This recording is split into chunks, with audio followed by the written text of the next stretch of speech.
हाँ ठीक है, I understand that, okay. Hello नमस्ते, मैं हूं Manisha, welcome to R S only. और सैटरडे मीन्स राजस्थान की current affairs weekly day. Okay, चलो before I start, okay, just to remind you, I am sorry मैंने फोटो नहीं लगाई। 28 सितंबर से आर एस ओनली में आर एस एग्जाम के लिए बैचेस स्टार्ट हो चुके हैं। If you want to enrol, English medium के हैं तो you have any query about subject, इस एग्जाम के बारे में, your preparation, sources, notes, mock tests, anything that you want to ask regarding this question or the batches, आपको Google form मिलेगा description box में, उसको फिल करके आपको उसको सबमिट करना है। आपका काउंसलिंग सेशन बुक हो जाएगा और फ्री काउंसलिंग होगी आपकी, ठीक है। तो आपको कोई भी क्वेश्चन होता है, कोई भी क्वेरी है, बैचेस के लिए भी अगर कोई क्वेरी है, नए बैच ऑलरेडी स्टार्ट हो चुके हैं तो काउंसलिंग करवाओ अपनी, ठीक है। चलो let's start with the first news of today. Rajasthan post record export search policy sectors and early financial year 2025-26 का मोमेंट। ओके फाइन, इसमें बहुत सिंपल सी न्यूज है कि ये फाइनेंशियल ईयर 2023-24 का डेटा आया है, ठीक है। 2023-24 का डेटा आया है और उसमें राजस्थान ने बहुत अच्छा एक्सपोर्ट सर्ज दिखाया है। तो हमारा ये अजम्पशन है कि आने वाले फाइनेंशियल ईयर्स में भी इसका बेनिफिट अपन को देखने को मिलेगा, ठीक है। Okay, as per the figures Rajasthan total exports rose, अब ये जो फिगर्स है ना, 83,000 करोड़, 97,000 करोड़, अच्छी बात तो नहीं है, लेकिन आरएस एग्जाम कभी कभी इस तरह के फिगर्स पूछ लेता है। अगर इस टाइप के फिगर्स भारत सरकार रिलीज करती है और यूपीएससी एग्जाम के बारे में आप सोच रहे हैं तो वहां पर डायरेक्टली फिगर्स नहीं पूछते। हाँ, चांस पड़ जाता है, लेकिन उनका मेन फोकस ये होता है कि ऐसा क्यों हुआ, है ना, या कितना चेंज आया, पॉजिटिव था या नेगेटिव था। आरएस एग्जाम अनफॉर्चुनेटली, फॉर्चुनेटली, जो भी आप कहना चाहें, इस तरह के फिगर्स पूछ लेता है। तो आपको चेंज इन नंबर्स पता होना चाहिए। 2022-23 का अपना एक्सपोर्ट क्या था और 2024-25 का अपना एक्सपोर्ट क्या है और कितना परसेंट इंक्रीज हुआ है, अराउंड 16%, मोर देन 16%, ठीक है। चलो यहाँ देखते हैं क्यों इंक्रीज हुआ है, क्योंकि हमारे पास में ऐसी पॉलिसीज चल रही हैं जिनसे काफी बेनिफिट्स देखने को मिले हैं, पब्लिक को काफी बेनिफिट मिला है, इंडस्ट्रीज को मिला है, जिसके कारण हम अपने ज्यादा सामान को एक्सपोर्ट कर पाए हैं। कौन कौन सी है? एक्सपोर्ट प्रमोशन पॉलिसी है 2024 की। मैंने एक वीकली जो सेशन में लेती हूँ, ये वाला जो वीकली सेशन है, उसमें अपन ने पहले ही कवर किया हुआ है, if you have been watching it regularly. Export promotion policy 2024, RIPS 2024, one district one product policy. To be very honest, क्योंकि आरएस एग्जाम है तो हाँ, आपको आरएस के पर्सपेक्टिव से राजस्थान की ओडीओपी पढ़नी है। 100% आपको यूपी की, उत्तर प्रदेश की ओडीओपी पढ़नी है, क्योंकि वो एक सक्सेसफुल मॉडल है जो योगी जी वहां चला रहे हैं, ठीक है। उनका रिजल्ट बहुत अच्छा आया है, कैसे इंप्लीमेंट किया, क्या बेनिफिट्स मिले हैं, कौन सा डिस्ट्रिक्ट कौन सा सामान एक्सपोर्ट कर पा रहा है, कुछ बहुत एक्सट्रीमली इंपॉर्टेंट एग्जांपल्स हैं। वो सेम चीज आपको राजस्थान के लिए भी पढ़नी है, ओडीओपी आपके लिए इंपॉर्टेंट है, ओके। उसके अलावा MSME policy 2024, rising Rajasthan global summit जो होती है 2024-2025 की, कब होगी? 9 और 10 दिसंबर को, ठीक है ना। कब होगी? 9th एंड 10th दिसंबर। इनमें से एक प्रवासी राजस्थान दिवस भी आता है ना। Good. As per the latest figures, the export for first quarter में इतना एक्सपोर्ट थे, सेकंड क्वार्टर में इतना एक्सपोर्ट थे, इंक्रीज इतना हुआ है, नंबर्स, ठीक है, ओके। हाई ग्रोथ एक्सपोर्ट, हाँ बाय द वे, सबसे ज्यादा एक्सपोर्ट हमने कहां देखा है, सबसे ज्यादा ग्रोथ कहां हुई है एक्सपोर्ट्स में? James and jewellery, engineering goods हो गए, आपके textiles, handicrafts, agro and food products हो गए, प्लास्टिक्स एंड लेदर इंडस्ट्री हो गई। माइंस एंड मिनरल्स में अपन को इतना ग्रोथ देखने को नहीं मिला है, ठीक है। James and jewellery, by the way, James yes mining का ही पोर्शन है, लेकिन ये टर्शरी सेक्टर वाली बात हो रही है। रिफाइनमेंट वगैरह हो गया, ज्वेलरी मेकिंग हो गई, ठीक है, वहां पे है ये, माइनिंग से रिलेटेड वाला इंडस्ट्री नहीं है। Engineering goods, textiles, handicrafts, agro and food products, plastics and leather, ये वर्ड्स आपको याद करने पड़ेंगे। किस इंडस्ट्री ने बेनिफिट दिखाया है, कितनी ज्यादा ग्रोथ हुई है, ये आपको देखना पड़ेगा, लर्न करना पड़ेगा, ओके। चलो, these sectors are also generating large scale employment. हाँ ठीक है, लेबर इंटेंसिव इंडस्ट्रीज होती हैं, बहुत लेबर इंटेंसिव होगी तो एम्प्लॉयमेंट जनरेशन भी हाई रहेगा। नेक्स्ट, ये वही पॉइंट्स हैं, अपन ने थोड़ा सा यहाँ पर इसका ना मैंने थोड़ा सा ज्यादा अरेंज कर दिया है, वो डायरेक्ट न्यूज़पेपर से आता है, ये थोड़ा सा अरेंज किया हुआ है, ओके। आपको एग्जाम में यही पैटर्न फॉलो करना है, जो भी आप लिख रहे हैं बुलेट पॉइंट्स होने चाहिए, हाईलाइट्स होनी चाहिए। अगर आप अंडरलाइन करना चाहते हैं तो पेंसिल से अंडरलाइन कीजिए, आपको एग्जाम फॉर्मेट ये यूज करना है, ठीक है। पॉलिसी स्टैक अभी अपन ने देख ली, कौन कौन सी पॉलिसीज हैं जो कि बेनिफिट दिखा रही हैं, जिनके कारण अपन को ये पॉजिटिव ग्रोथ देखने को मिली है। नेक्स्ट, सेक्टोरल इंजन, ठीक है, ट्रेडिशनल, हमारे ट्रेडिशनल काम है ये, जेम्स एंड ज्वेलरी हो गया, टेक्सटाइल, हैंडीक्राफ्ट्स और लेदर, ये ट्रेडिशनल काम है, यहाँ पर हमें बहुत अच्छा प्रॉफिट देखने को मिला है। और मॉडर्न सेगमेंट्स में अपन को इंजीनियरिंग, प्लास्टिक्स और एग्रो फूड इन सेक्टर्स में अपन ने ग्रोथ देखी है। तो ये दो तरीके से अपन ने इसको डिवाइड कर दिया। Okay, employment linkage, labour intensive sectors हैं, बहुत ज्यादा लेबर लगती है, बहुत अच्छा एम्प्लॉयमेंट जनरेशन होता है, ज्यादा इसी इंडस्ट्री में अगर फैक्ट्रीज लगेंगी, प्रोडक्शन हाउसेज होंगे तो और एम्प्लॉयमेंट जनरेशन होगा। जो आपकी खाली लेबर बैठी है, जो अनएम्प्लॉयड लोग हैं जिनको इधर से उधर घुमाया जा सकता है, कोई कहाँ पर दंगा फसाद कर रहा है, कोई कहाँ एनार्की कर रहा है, तो इनको यहाँ बिजी करने का तरीका हो सकता है। Okay, plus it's always good, livelihood होगी, पब्लिक में शांति रहेगी, कुछ ना कुछ करेंगे लोग, कंजम्पशन इकोनॉमी जनरेट होगी, अदरवाइज भी कंट्री प्रोग्रेस करेगा। ठीक है, इसके हर तरीके से बेनिफिट है। Good, okay. और broad based jobs adding inclusive growth, ठीक है, ये आपके मोमेंटम की बात हो रही है कि पहले कितना इंक्रीज हुआ था, अब कितना इंक्रीज हुआ है, क्वार्टर 1 में इतना इंक्रीज हुआ है, पॉलिसी ट्रैक्शन भी अपन को अच्छा देखने को मिल रहा है, फ्यूचर प्रायोरिटीज अपनी यही रहने वाली है, प्लस अपन को क्वालिटी प्रोवाइड करनी है, सिर्फ क्वांटिटी से ही काम नहीं चलेगा, आपकी क्वालिटी भी इतनी ब्रिलियंट होनी चाहिए कि आपकी डिमांड बढ़े। Okay, design, branding, FTA utilisation, logistics efficiency, ये सारे जो भी आपका वैल्यू चेन में इंक्लूड होता है, जो भी आपके वैल्यू चेन में पॉइंट्स हैं, उन सब के ऊपर अपन को अच्छा काम करना है और ज्यादा एक्सपोर्ट्स को अपन को नंबर बढ़ा के दिखाने हैं। नेक्स्ट न्यूज, इंडिया ने डिसाइड किया है कि इंडस सिस्टम में जो चेनाब रिवर है उसका पानी अपन यूज करें। Indus river system, I have no idea मैंने क्या लिख दिया। ओके, कहाँ लिखे हैं, यहाँ लिखते हैं।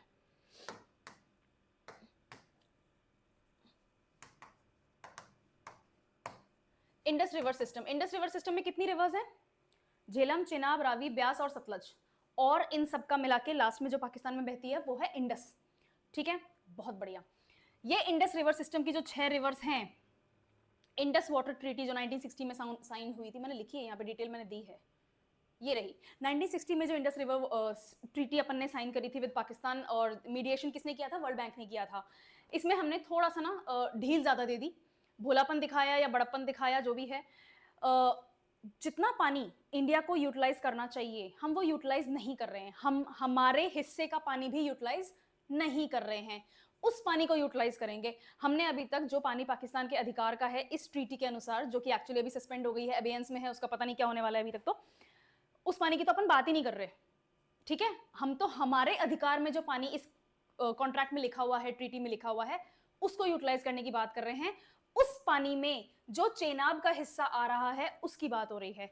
चेनाब और रावी को लिंक करेंगे और जो एक्स्ट्रा पानी होगा वो राजस्थान को दिया जाएगा। इस काम के लिए बहुत सारी टनल्स बनाई जाएंगी, बहुत सारे इसमें डैम्स आएंगे, बहुत सारे इसमें कनाल्स आएंगी। ओके, ठीक है, इस पूरी न्यूज में यही है। अब अपन इसको डिटेल में देख लेते हैं। India aims to utilise its own share of Indus water. See, ठीक है ना, पहलगाम अटैक हुआ, उसके बाद में ऑपरेशन सिंदूर के दौरान अपन ने इंडस वाटर ट्रीटी को अबेयंस में डाल दिया है, सस्पेंड कर दिया है। सस्पेंड सिंपल वर्ड होता है, जो टेक्निकल टर्म है वो है अबेयंस। ओके, चलो, इंडिया अब डिसाइड कर रहा है कि जो हमारे हिस्से का पानी है हम उसको यूटिलाइज करेंगे। उसको भी बहने दे रहे थे अभी तक, ठीक है, हम उसमें इंटरेस्टेड नहीं है कि अब पाकिस्तान को पानी हमारा जाता है नहीं जाता है, उनका पानी, और हमारी तो प्लानिंग है कि अपन रख लेंगे। प्लानिंग ऐसी ही होनी चाहिए, परेशान कर दिया उस कंट्री ने। खैर, the plan is to divert extra water of the Indus basin to Rajasthan. Indus basin का जो एक्स्ट्रा पानी है स्पेशली थ्रू चेनाब, वो अब राजस्थान को दिया जाए, ये अपना प्लान है। ओके, बहुत जरूरत है राजस्थान को पानी की। 113 किलोमीटर लंबी कनाल्स बनाई जाएंगी, जिसमें 14 किलोमीटर लंबी टनल्स होंगी, और चेनाब का पानी रावी से लिंक कर दिया जाएगा। अभी जो इंदिरा गांधी कैनाल आती है उसका पानी हमें मिलता है हरी के बराज। अब आप मुझे कमेंट्स में बताएंगे कि हरी के बराज कौन सी 2 रिवर्स के मिलने पर बनाया है? पंजाब में है, कहां लिखे, यहां लिखते हैं,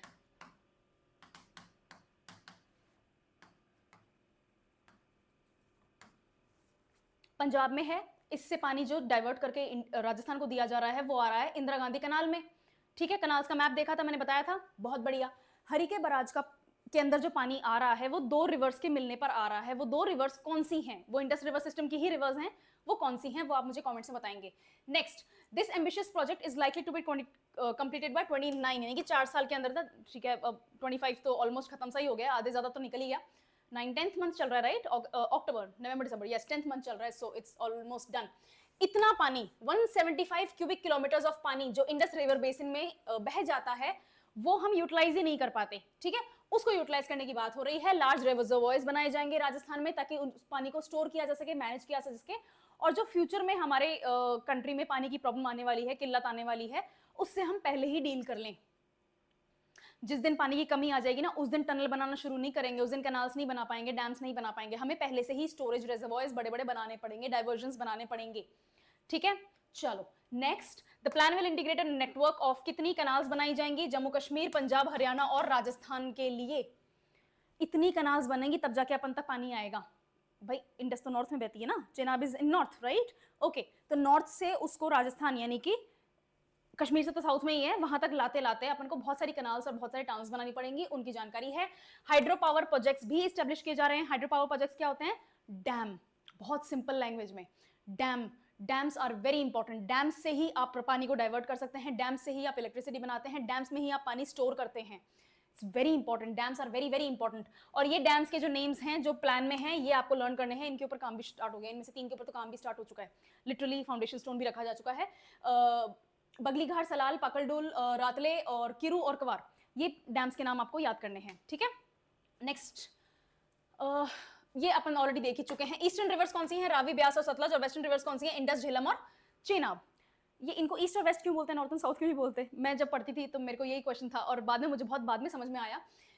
ये इंडस जा रही है और ऐसे आके पाकिस्तान में यहाँ पर कराची पोर्ट के पास में इंडस ड्रेन कर जाती है, राइट? यहाँ पर राजस्थान है, पंजाब है, जम्मू कश्मीर है, यहाँ पर हिमाचल और आपका हरियाणा और इधर गुजरात और इधर मध्य प्रदेश, ठीक है। चलो, इधर से जो रिवर्स फ्लो कर रही है ना, इनको बोलते हैं वेस्टर्न रिवर्स, या और इधर से जो रिवर्स फ्लो करके जो पंजाब में मिलके और जो आगे इंडस में ऐड हो जाती हैं, इनको बोलते हैं ईस्टर्न रिवर्स, ठीक है। तो इस मैप को टेढ़ा ना करके अगर अपन सीधा करते हैं, यानी कि अगर इंडस ऐसे बह रही है तो ये जो 2 रिवर्स हैं, झेलम और चेनाब, ये हैं वेस्टर्न रिवर्स।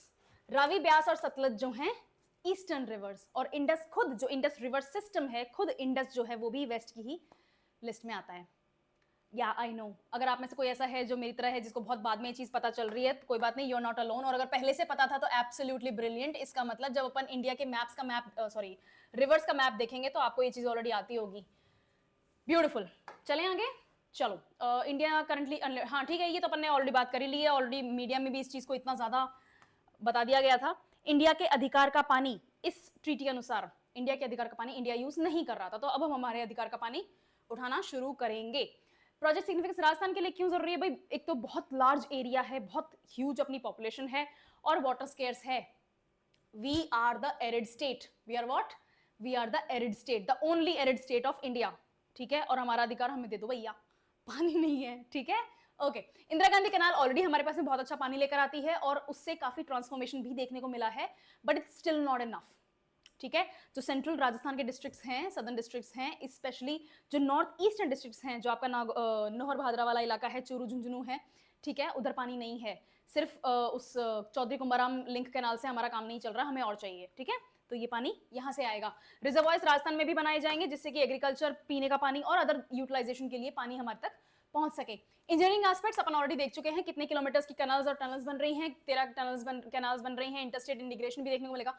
सिर्फ राजस्थान में ही पानी थोड़ी आ रहा है, अगर हम जम्मू कश्मीर से उठा के लाएंगे तो सबसे पहले कश्मीर है, फिर जम्मू है, फिर आपका पंजाब है, उसके बाद में राजस्थान है, और पंजाब और राजस्थान का बहुत हल्का सा कॉर्नर हरियाणा को भी टच होता है। तो आपका जब पानी कहीं और से आ रहा है तो आपका ये सभी state governments more like integrate होनी चाहिए। सब हाँ करेंगे तभी तो पानी बहने देंगे ना, ऐसे कौन अपनी जमीन दे देगा कि हाँ मेरे खेत में से नहर निकाल लो, ठीक है। तो राइट कंपनसेशन वगैरह का भी इशू होता है, बहुत सारे लिटिगेशन इश्यूज भी होते हैं, तो यहाँ पर अपन को इंटरस्टेट कोऑपरेशन भी देखने को मिलने वाला है। हाइड्रो पावर, इतने डैम्स बनाओगे तो बिजली भी तो पैदा करोगे, और अगर हाइड्रो पावर हो रही है तो क्लीन एनर्जी भी है, ठीक है। It is a conventional source of energy, non renewable source of energy, but it's a source of clean energy. Pollution नहीं होता, कोयला जलाने से पोल्यूशन होता है, ऑयल जलाने से पोल्यूशन होता है, जिनसे अपन इलेक्ट्रिसिटी प्रोड्यूस करते हैं, यस, लेकिन पानी से पोल्यूशन नहीं होता, ठीक है। तो ये क्लीन एनर्जी का एस्पेक्ट भी यहाँ पर अपना सेटिस्फाई होता है। स्ट्रेटेजिक इंपॉर्टेंस, ठीक है, स्ट्रेटेजिक इंपॉर्टेंस बहुत अपन ने देख ली है, अपन को पता है किस तरह से अपन कंट्रोल कर सकते हैं। वेस्टफुल वाटर जो है इस कंट्री को मिल रहा है उसको कंट्रोल किया जा सकता है। वाटर सॉवरेंटी इंडिया अपनी फुल्ली यूटिलाइज करेगा, फुल्ली अपन अपने लिए अपना पानी, अपने अधिकार का पानी यूज कर पाएंगे। Water security, arid regions, specially arid regions, ठीक है। तो ये बहुत बड़ा पॉइंट है। As a resident of Rajasthan it's very very important, हमारे पास में पानी नहीं है ना। अगर आप वेस्टर्न राजस्थान के हैं या वहाँ पे किसी जो आपके रह रहे हैं रिलेटिव्स या फ्रेंड्स, उनसे बात करेंगे, यू विल रियलाइज हमारा क्या हाल है, ठीक है। चलो, Alwar secure 3rd position in स्वच्छ वायु सर्वे, ये आपकी 3rd न्यूज है। इन्होंने एनवायरमेंट एंड, एक second, ministry of environment, forest and climate change, MoEFCC ने सर्वे किया है, नेशनल स्वच्छ वायु सर्वेक्षण, उसमें अलवर की 3rd रैंक आई है। मैंने जानबूझ के रैंक 1 एंड रैंक 2 नहीं लिखी है इस स्लाइड पे। अब आप मुझे कमेंट्स में बताएंगे और पता करो रैंक 1 से लेकर 5 तक, अदरवाइज भी आपके लिए कोई भी सर्वेक्षण हुआ है, कोई भी सर्वे हुआ है, उसमें अगर रैंक्स आई हैं तो 1 से लेकर 5 आपके लिए इंपॉर्टेंट है, और नीचे से वर्स्ट जो 2-3 स्टेट्स हैं या सिटीज जो होने वाली हैं, जिस भी सर्वे की अपन बात कर रहे हैं, वो आपके लिए इंपॉर्टेंट है। और राजस्थान की कोई सिटी या राजस्थान एज अ स्टेट कहां पर पोजीशन रखता है वो आपके लिए इंपॉर्टेंट है। ठीक है, तो फर्स्ट और सेकंड रैंक पता करो। 3rd रैंक अलवर सिटी को मिली है और पिछली बार अलवर सिटी को 54th रैंक मिली थी। It's a big big improvement, है ना। चलो इसमें क्या क्या चेक करते हैं, ग्रीन जोन्स का एक्सपेंशन हुआ या नहीं, इंप्लीमेंटेशन किस चीज का, पोल्यूशन कंट्रोल मेजर्स का इंप्लीमेंटेशन, लोकल एडमिनिस्ट्रेशन का क्या रोल है, एनजीओज ने क्या किया है, सिटीजंस पार्टिसिपेट करते हैं या नहीं करते हैं, पोल्यूशन फैला रहे हैं, और ये वायु सर्वेक्षण है यानी कि एयर पोल्यूशन की बात हो रही है सिर्फ। सर्वे का पर्पस क्या है, सर्वे का पर्पस ये है कि हम अल्टीमेटली एयर पोल्यूशन को कम कर सकें और एनवायरमेंटल क्वालिटी को इंप्रूव कर सकें। ठीक है, तो हमें अगर असलियत का पता होगा कि हमारा ये स्टेटस है इस वक्त, तो उसके बाद में अपन उसको इंप्रूव कर सकते हैं, राइट। अगर आपको अपनी औकात का ही नहीं पता होगा तो फिर आप उसको इंप्रूव कैसे करोगे, है ना। तो आपको अपनी पोजीशन का पता होना चाहिए। This is why upon PYQ cover कर रहे हैं दूसरे सब्जेक्ट्स में। क्यों? क्योंकि इससे आपको पता चल जाएगा कि इस टॉपिक में आपका इस वक्त क्या स्टेटस है और टॉपिक्स किस तरह से पूछे जाते हैं एग्जाम में, तभी आप इंप्रूव करोगे, उसके ऊपर एफर्ट डालोगे। बढ़िया, चलो वो चीज यहाँ पे भी लागू होती है। स्वच्छ वायु सर्वेक्षण क्या है, ये यहाँ पे आप देख सकते हैं, मॉफसीसी की तरफ से नेशनल क्लीन एनर्जी प्रोग्राम एक इनिशिएटिव चलाया जा रहा है। उसके अंदर सर्वेक्षण होते हैं जिसमें PM10, PM2.5 लेवल्स को काउंट किया जाता है, ग्रीन कवर देखा जाता है, सस्टेनेबल मोबिलिटी देखी जाती है, आपका सिटी में वेस्ट मैनेजमेंट कैसा है ये देखा जाता है, और आपके शहर के सिटीजन्स एंगेज हो रहे हैं, पार्टिसिपेट कर रहे हैं, अच्छे प्रैक्टिसेस अपना रहे हैं या नहीं अपना रहे हैं, वो चेक किया जाता है। ठीक है, be very careful, be very very alert in this. ये सिर्फ और सिर्फ एयर पोल्यूशन के लिए है, और भी सर्वेक्षण होते हैं वो अलग अलग टाइप के पोल्यूशन के होते हैं, और एक क्लीन इंडिया कैंपेन का सर्वेक्षण होता है।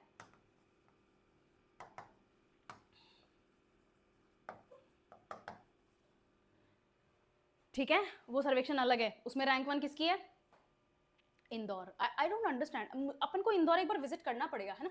ओके, अलवर की प्रोग्रेस पहले 54 थी, अब 3rd पोजीशन आ गई है, बहुत अच्छा इंप्रूवमेंट दिखाया, और ये by the way national news थी, ये आई थिंक इसमें टाइम्स ऑफ इंडिया में भी कवर हुई थी वाली न्यूज जब मैंने देखा था।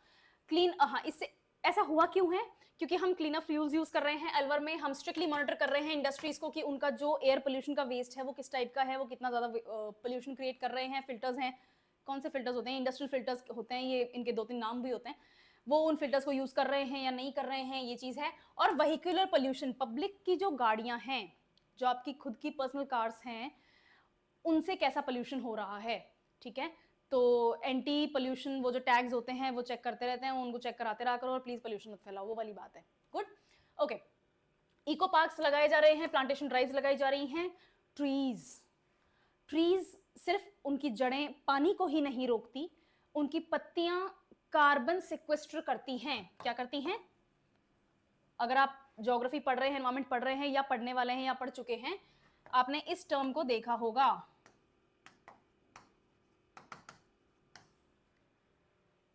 सबसे ज्यादा दुनिया में क्या कौन करता है ये? वेटलैंड्स, दलदली जो जमीन होती हैं, सबसे ज्यादा कार्बन सेक्वेस्ट्रेशन वहीं किया जाता है। ट्रीज बहुत बड़ा रोल प्ले करते हैं। अगर आपके शहरों में ग्रीन पॉकेट्स हैं तो आपके शहर कंपैरेटिवली क्लीनर होंगे उन शहरों के उसमें कंपैरिजन में जिनमें कोई ग्रीन पॉकेट नहीं है, पेड़ नहीं है। मैं घास फूस की बात नहीं कर रही, हेजेस की बात नहीं कर रही, पेड़, big trees, okay, green cover.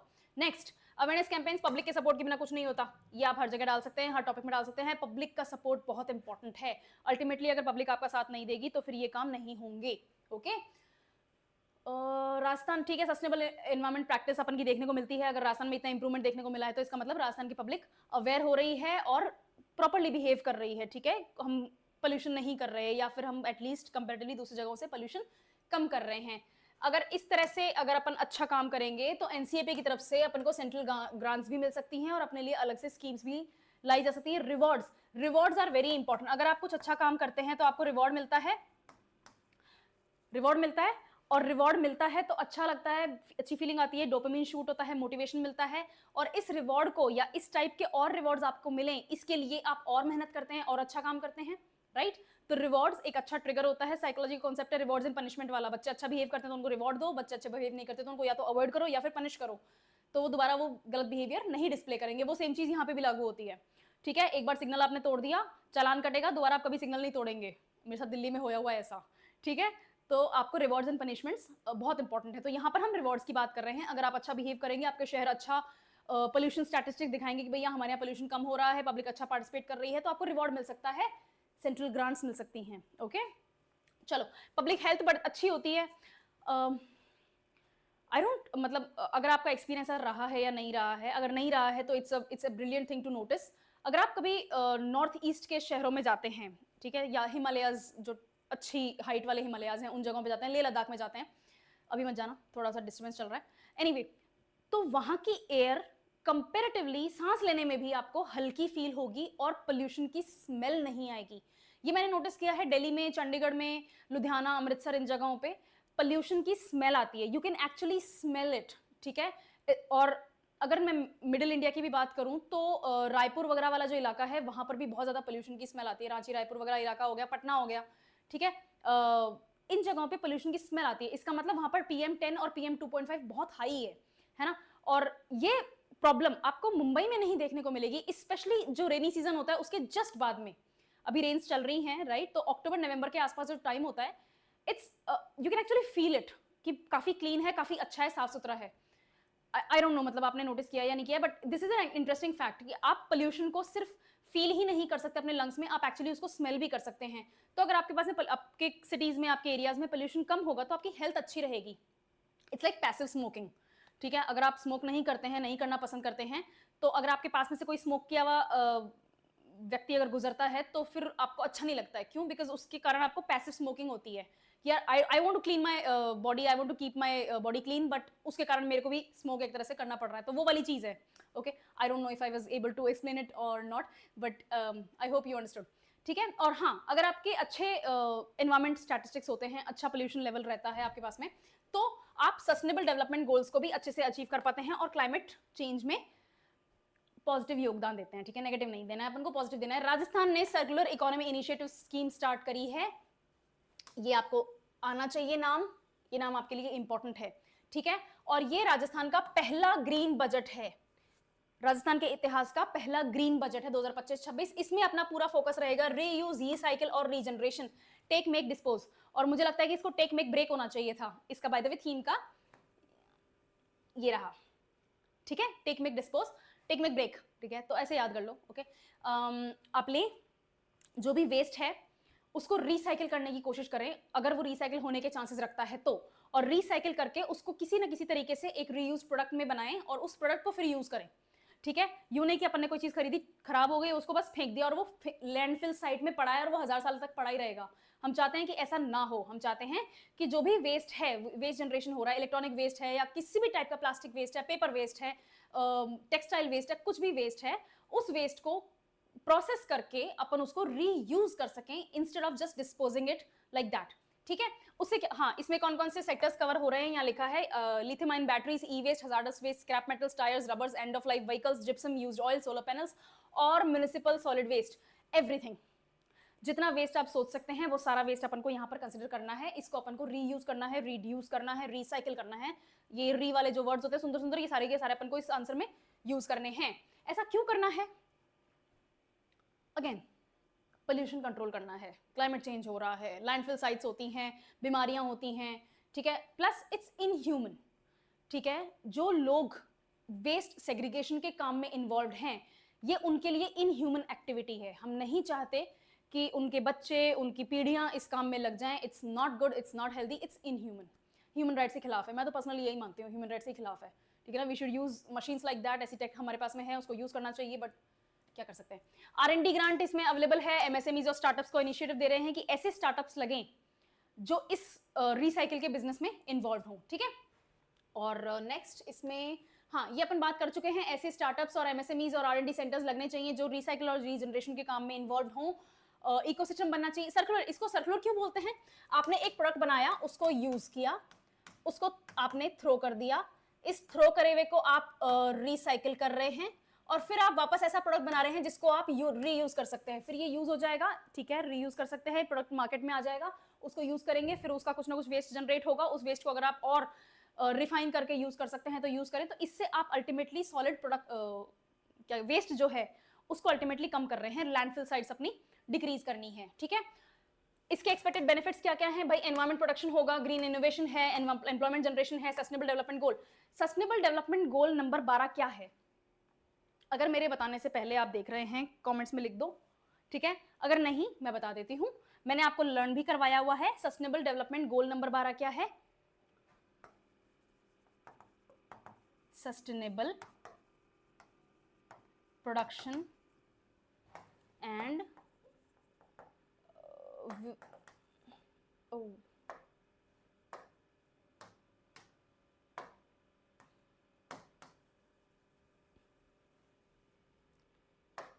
Sensible consumption, sensible लिख सकते हैं वर्ड, सेंसिबल कंजम्पशन, ओ ये कहाँ गया? सस्टेनेबल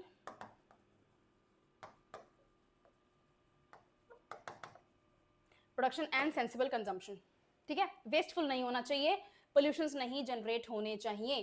सर्कुलर इकोनॉमी का कॉन्सेप्ट मैंने आपको पहले बता ही दिया, reuse, recycle, repair, regenerate, use and throw की जगह हमें क्लोज लूप क्रिएट करना है, ठीक है, ये लूप बनाया था ना अपन ने ऊपर, वो देखो, ठीक है, right, okay. Next promotes resource efficiency होती है, इकोलॉजिकल फुटप्रिंट अपना कम होगा, कार्बन फुटप्रिंट कम होगा, वेस्ट जनरेशन जो आप कर रहे हैं वो कम होगा, it's overall good for the earth. Rajasthan के पॉइंट ऑफ व्यू से अगर इसको देखें तो हमारे पास में स्केर्स नेचुरल रिसोर्सेज हैं, हम इतना वेस्ट नहीं कर सकते, हमें नहीं करना चाहिए, थोड़ा सा सेंस लगाना चाहिए, रीयूज रिसाइकिल करना चाहिए। दूसरा, इसमें बहुत ज़्यादा कुछ भी चीज़ पैदा करने में, बनाने में आपको पानी, मिनरल्स और एनर्जी लगती है। जब वो चीज़ ऑलरेडी बनी हुई है और उसका कुछ पार्ट आप रिसाइकिल कर सकते हैं, रीयूज कर सकते हैं, तो पानी, मिनरल्स और एनर्जी का आप यूज़ कम कर देंगे और इसके कारण हमारे अर्थ स्टेट के ऊपर कम प्रेशर पड़ेगा।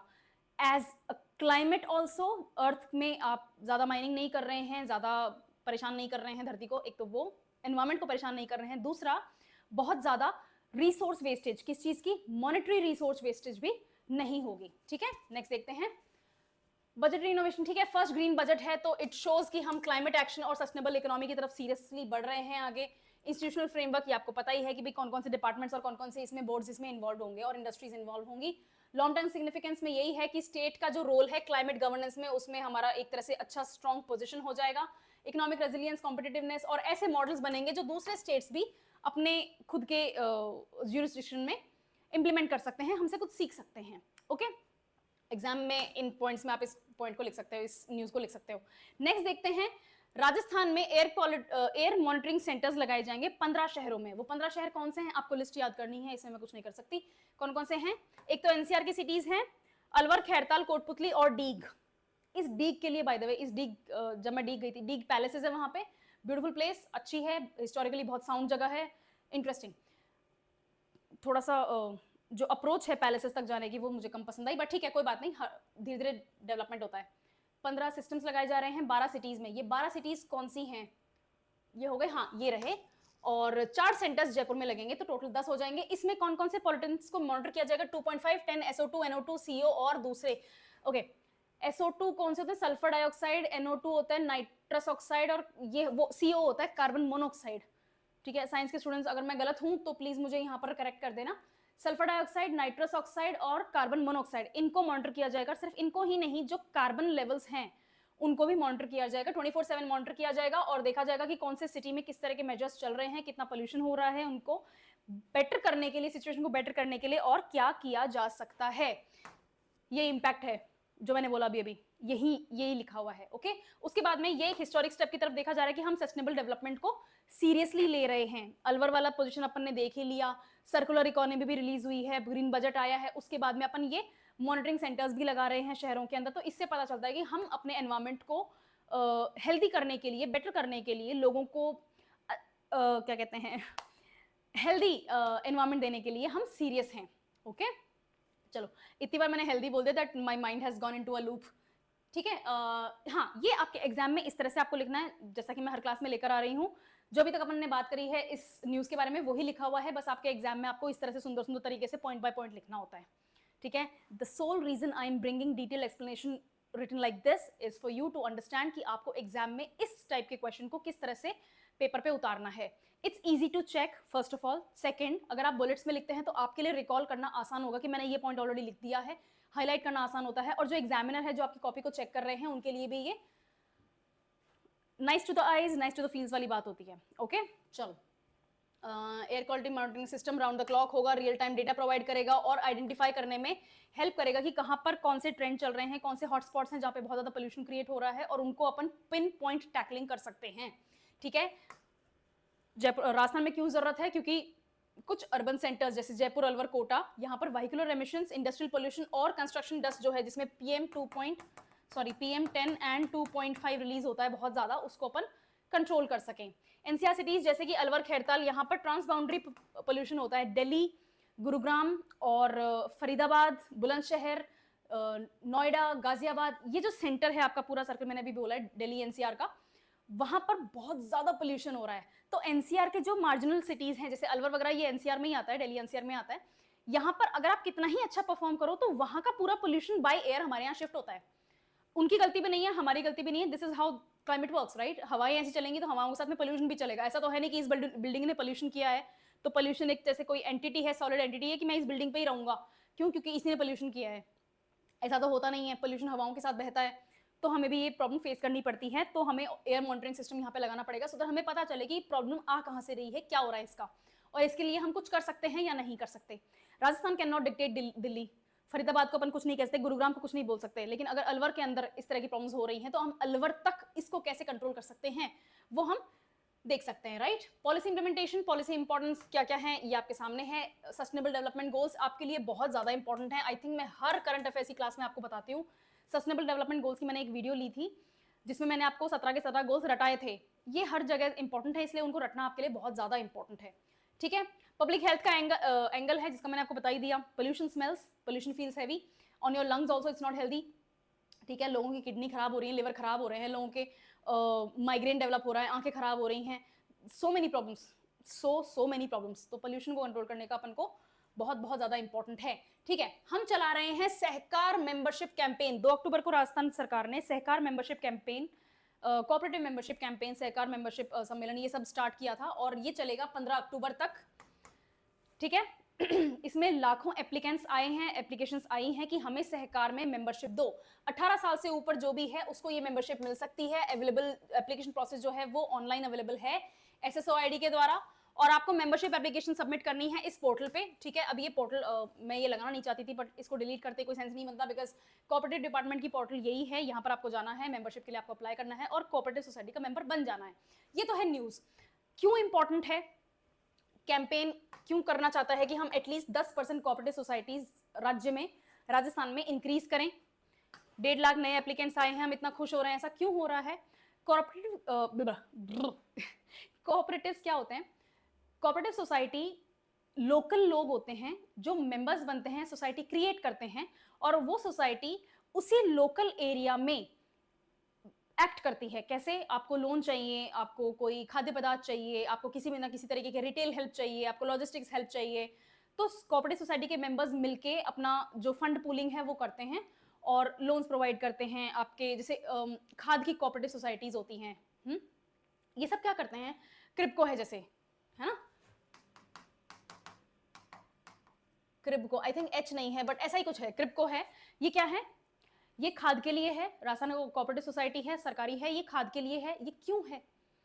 इनसे क्या होता है, लोकल लोग इन्वॉल्व होते हैं, अलग अलग स्कीम्स आ रही हैं, उनका बेनिफिट आप आराम से ले सकते हो, फंड पूलिंग होती है, लोन मिल जाते हैं, सोसाइटी एक यूनिफाइड अम्ब्रेला के नीचे आ जाती है, और उस मेंबर में, उन मेंबर्स में जो यूनिफाइड अम्ब्रेला के नीचे मेंबर्स हैं, उनकी जिस तरीके से एसएचजी के रूप में हेल्प करनी है, एमएसएमई इस्टेब्लिश करनी है, उसमें हेल्प करनी है, लॉजिस्टिक्स की जरूरत है, रिटेल की जरूरत है, फंड्स की जरूरत है, जो भी आपकी जरूरतें हैं कोऑपरेटिव से पूरा करना आसान होता है। क्यों? क्योंकि मेंबर्स आपके आसपास के लोग होते हैं। इट्स मोर ट्रस्टवर्दी और it's more penetrative of the market. ठीक है। इसलिए कोऑपरेटिव सोसाइटीज को बढ़ावा दिया जा रहा है। कोऑपरेटिव सोसाइटी का one of the best example Rajasthan में है सरस, इंडिया में है अमूल। ये कोऑपरेटिव सोसाइटीज हैं। ठीक है, बढ़िया।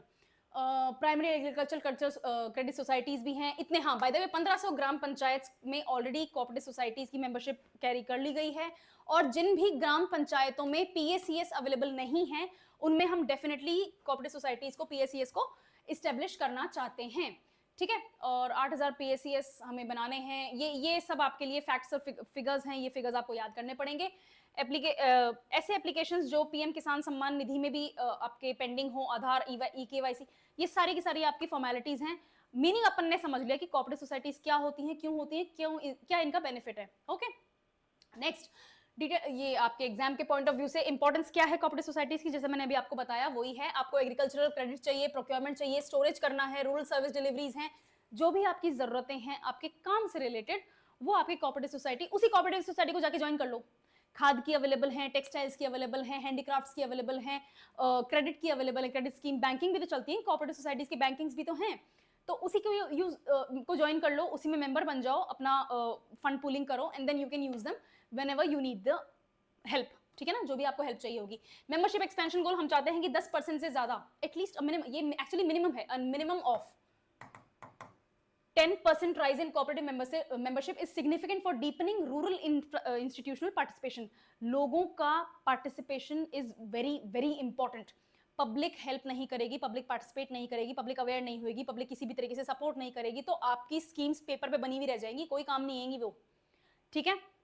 चलो, डिजिटल इंक्लूजन अब आप ऑनलाइन भी कर सकते हैं, जन आधार से भी जोड़ दिया है। आपको कोई फाइनेंशियल क्रेडिट चाहिए तो आपको डीबीटी भी कर दिया जाएगा। तो ये सब आपका इसका क्या है,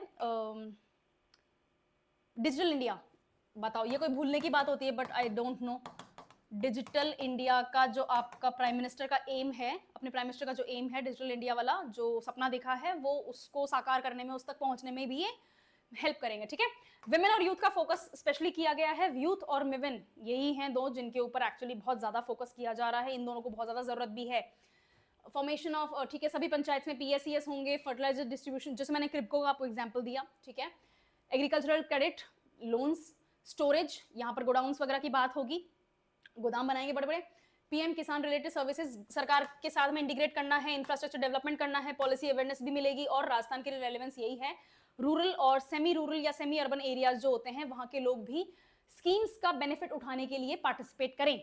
okay, next, smart city rooftop farming project चलाई है इन्होंने, international horticulture and innovation and training institute जो है दुर्गापुरा, जयपुर में एक जगह का नाम है दुर्गापुरा, वहां पर है ये इंस्टीट्यूट। और इन्होंने बोला है कि अगर आप कर सकें, करना चाहें, आपकी इच्छा हो, सीखना चाहते हैं, इंक्लाइंड हैं, इंटरेस्ट रखते हैं, हॉबी है, तो अपने घर के गार्डन या छत, बैल्कनीज, इन जगहों पे आप हॉर्टिकल्चर करें, सब्जियां उगाएं, फल उगाएं।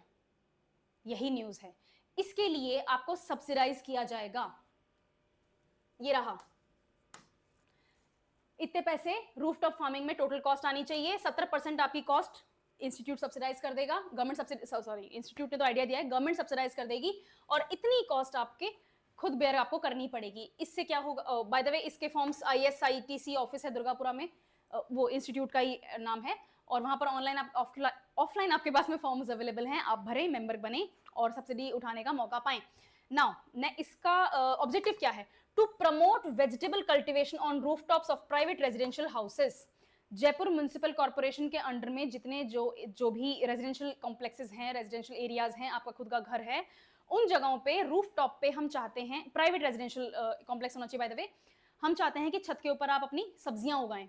इससे दो काम होंगे, पहला, अर्बन सेंटर्स में लोग जो सब्जियां प्रिक्योर करने में महंगाई आ रही है, क्योंकि आपकी सप्लाई लिमिटेड है, डिमांड आपकी बढ़ रही है, तो आपकी प्राइसेस राइज करेंगी, महंगाई होगी, तो आप अगर उस महंगाई को नहीं अफोर्ड कर सकते हैं तो आपके पास में ग्रीन वेजिटेबल्स का एक सप्लाई आपके घर पे होना चाहिए। टमाटर उगाओ, बैंगन उगाओ, हरी मिर्च उगाओ, धनिया उगाओ, पालक उगाओ, ये इजी भी होती हैं सब्जियां, ठीक है, मैं भी अपने घर की छत पे करती हूँ, तो ये इजी होता है, ये आप मैनेज कर सकते हैं। सेम की फली वगैरह हो गई, लौकी हो गई, तुरई हो गई, छोटी छोटी बेल भी लगा दोगे ना आप, अगर उनको बोनसाई भी कर दोगे तो यू कैन डू दैट, ठीक है। चलो, जयपुर नगर निगम के जुरिस्डिक्शन में जो रेजिडेंशियल एरियाज आते हैं, हाउस ओनर्स आते हैं, उनके लिए है।